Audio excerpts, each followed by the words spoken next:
हाय दोस्तों, क्या आप बिजनेस लोन लेने के बारे में सोच रहे हैं पर ये समझ नहीं आ रहा है कि टर्म लोन लें या वर्किंग कैपिटल लें?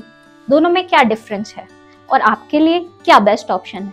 चलिए समझते हैं आसान भाषा में। तो टर्म लोन होता है लॉन्ग टर्म इन्वेस्टमेंट के लिए, जैसे नई मशीनरी खरीदना, फैक्ट्री एक्सपेंड करना या नए एसेट्स लेना।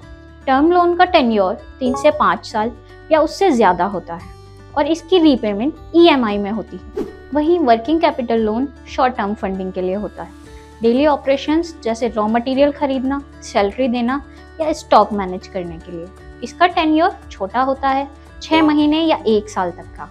इसकी रीपेमेंट फ्लेक्सिबल होती है, जैसे ओवरड्राफ्ट फैसिलिटी या फिनैक की क्रेडिट लाइन। तो अगर आपको अपने बिजनेस को एक्सपेंड करना है तो term loan is good for you, और अगर अपने डेली कैश फ्लो को मैनेज करना है तो working capital is the best option for you. और भी ऐसी जानकारी के लिए फॉलो करें फिनैक को।